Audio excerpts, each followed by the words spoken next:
ናችሁ ስለዚህ እንደውም በእናንተ ካሳ እፈልጋለሁ ስለዚህ ከቤት ብትወጡልኝ ይሻላል ብላ ነው አመናጭቃ ለባሏ እህት ያወጣች የነበረው።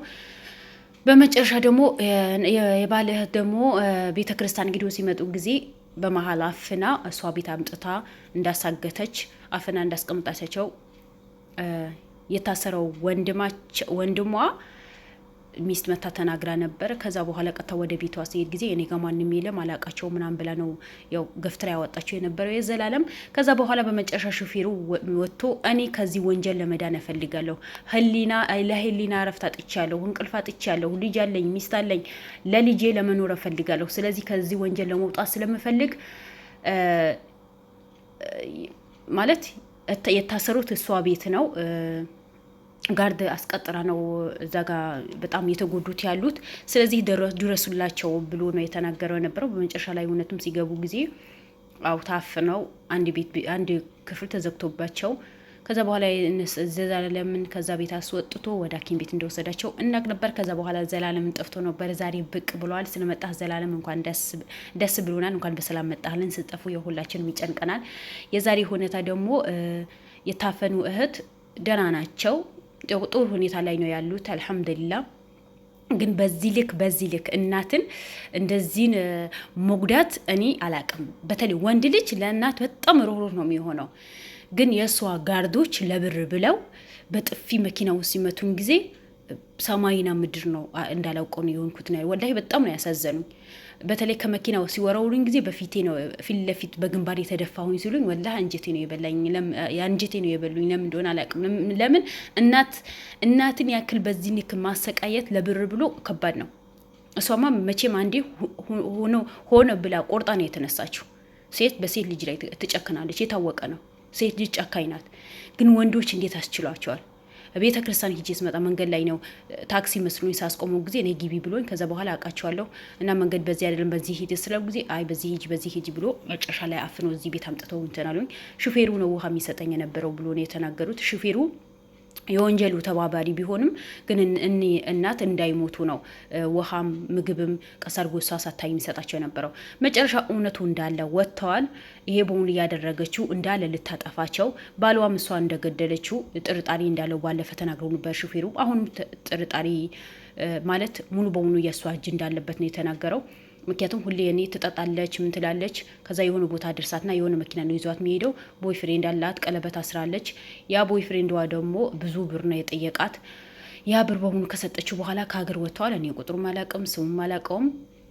ብር ከሰጠችው በኋላ ከሀገሩ ወጥተዋል። ቤተሰቡ አታውቅም፣ ጓደኛ አታውቅም። ለምን ያ ቦይፍሬንድዋ ለብር ብራ ነው የቀረባት። እሷ እዚህ ጋር ወንጀል ስትሰራ ከሌላ በኩል ደግሞ አላህ ሌላ እሷን የሚያቃጥል ላከባት።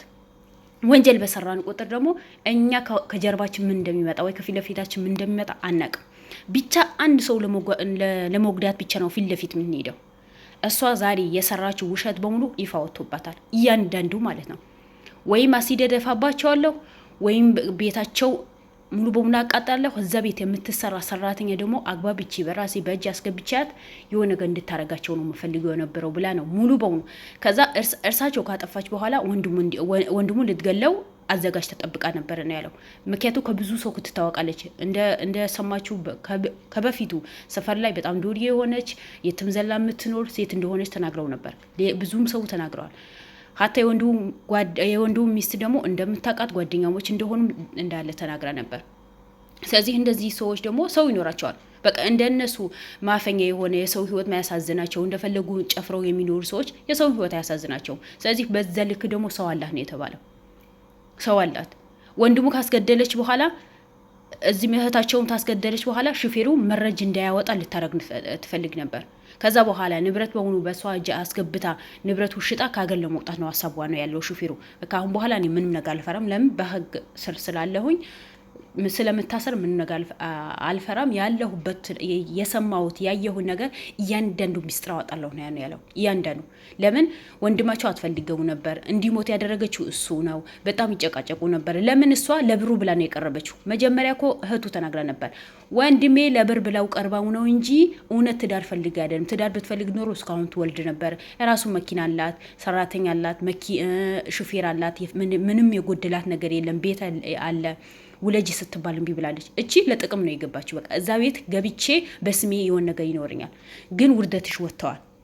አንቺ እውነትም ሆነ ብለሽ ለብር ብለሽ እዛ ቤት እንደገባሽ የሁላቸው ነብስ አትፍተሽ ደግሞ ንብረታቸው በሙሉ በራስሽ እንድታርጊ ነው የፈለግሽው ነበረው፣ ግን አይሆንም።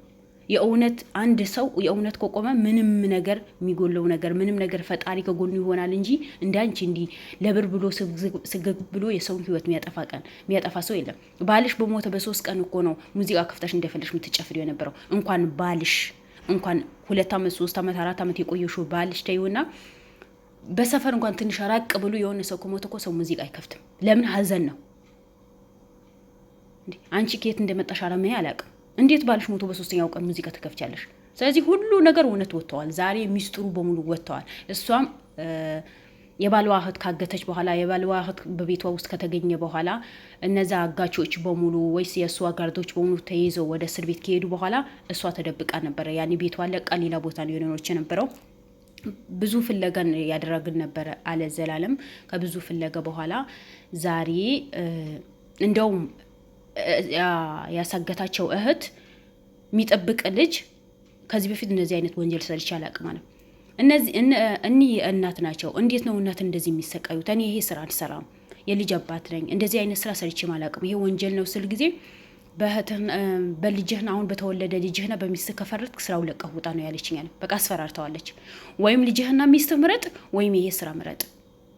አይ ይሄ ስራ አልፈልግም የምትል ከሆነ ወንጀል በሙሉ ወይም ልጅህና ሚስትህ አታገኝም ብላ ነው ያስፈራራቸኝ። እጇ በጣም ረዥም ነው። ከብዙ ሰው ትተዋወቃለች። በእሷ በዙሪያ ያሉ ሰዎች በሙሉ ምንም ሰው ማያሳስባቸው የሰው ህይወት ማያሳስባቸው ሰዎች ናቸው ብሎ ነው የተናገሩት። ሆነም ቀረ ይሄ ነገር በሙሉ ይፍ እንዲወጣ መረጃ እንዲገኝ ያደረገው ሹፌሩ ነው። ለምን? እሷ መሰራቸው ስራዎች በሙሉ ኃጢአት እንደሆነ ያውቃል። ነገር ግን በፍራቻ ነው ይህ ስራ የሚሰራው ነበረው። ምን ታደርገኛለች ልጄ ታጠፋዋለች ብሎ በጣም ስለሚፈራ ነበር። ሆነም ቀረ እውነቱ ስለወጣ በጣም ደስ ብሎኛል። ወንጀል የሚሰሩ ሰዎች በሙሉ እንደዚህ እውነቱ መውጣት አለባቸው። እንዳለ ለህግ አሳልፎ መስጠት አለባቸው። የህግ አሳልፎ መስጠት ነው ያለባቸው። እኔ ዘላለምና የነስራይን ለእናንተ ቃላት የለኝም። የምትሰሩ ስራ በሙሉ የሚያስደስት የሰውን እንባ የምታብሱ የተቸገረ የምትረዱ በዙሪያው የሆነ ሰው ከታገተ ምን ካለ የዛ ሰው ቤተሰብ ሄዳችሁ የምትጠይቁት የምታደርጉት ነገር በጣም ነው የሚያስደስተው። ቀጥሉበት። አላህ እድሜና ጤና ይስጣችሁ። እሷም ደግሞ ለእጇው ማግኘት አለባት። እንደሆነ የሀገራችን ፍርድ እንዴት እንደሚሆን አላውቅም እንጂ ከዛ ቤት ምንም አይነት 5 ሳንቲም ማግኘት የለባትም። ለምን? የሰው ህይወት አጥፍታለች፣ ሰው አሳግታለች። ሁለተኛ ደግሞ እንዳለ ልታጠፋቸው እንደፈለገች ደግሞ ያው ምስክር ተመሰክሮባታል። የነሱ እሱ የለፋበት ቤተሰብ የለፋበት ንብረት በሙሉ ለፍቅረኛው አሳልፋ ሰጣ። ያው እሱን ካዳት። የእሱ ልህ ነው በእነዚህ ቤተሰቦች ልትወጣበት የፈለገችው። ሁለተኛ ደግሞ ባሏ በሚቀበር ቀን በመቃብሩ ቀለበት አስራለች የተባለው ይሄ እውነት ነው ብሎ ነው የተናገረው። ስለዚህ እቺ ሰውናት እንዴ ሰውናት ለብር ብለው ነው ሰው ጋር የምትቀርበው እንጂ ሴት ልጅ ለምንድነው እንደዚህ ያረምን የምትሆነው? ምን ነው ሞት የለብኝም አልሽ፣ ነጊ ፈጣሪ ዘንድ አልቀርብም ነው ያልሽው። እንደው ሞታችሁ በራሳችሁ እጅ እንደሆነ ልክ ተነግሯችሁ እንዲመጣ በዛ ሰዓት ወይ ፈጣሪያችሁ ይቅርታን ጠይቃችሁ እንደምትሞቱ የምትመስሉ ሰዎች ብዙ ሰዎች አላችሁ። ለምን እቺ ዱንያ እኮ እኛ ጊዜያዊ ነው እንጂ ዘላለማዊ አይደለም። ዛሬ ነው ነገ ምን አናውቅም። ለምንድነው በዚህ ልክ በሰው ላይ ወንጀል ምንሰራው? በዚህ ልክ ሰውን ለምን እናሰቃያለን? እስኪ ከዘላለምና ከነስር አይነት ስሩ፣ እዩ፣ ተማሩ። ብዙ ጊዜ የነስራይን ወይ ልዑል ያስተምራል እኮ እስከ መቼ የምትኖርበት ዱንያ ነው? እስከ መቼ የምትኖርበት ኑሮ ነው ይሄን ነው ሰው የምታሰቃዩት? እድሜያችን መቼ እንደሆነ አናውቅም ብሎ ብዙ ጊዜ ይናገራል። ተው እንዲህ እስከ ከሱ ተማሩ። ያለሽን ንብረት እኮ ይበቃሽ ነበር። ባልሽን አሳልፈሽ ገለሽ ገና የሱ ቤተሰብ ማሰቃየት ምን ይሉታል? ግን የእጅሽን አግኝተሻል። ዙሮ ውሸት ተደብቃ አትቀርም፣ እውነት ትወጣለች። ዛሬ ጉድሽ ወጥተዋል። ስለተያሽ እውነቱ ስለወጣ ሹፌሩ ያንዳንዱ ከአንቺ የርቁ የነዛ ቤተሰቦችን ይቅርታን ጠይቁ እውነቱ ስላወጣ በጣም ደስ ብሎኛል። ሹፌሩ ጀግና ነው እላችኋለሁ። ውድ ቤተሰቦቼ ላይክ አድርጉ።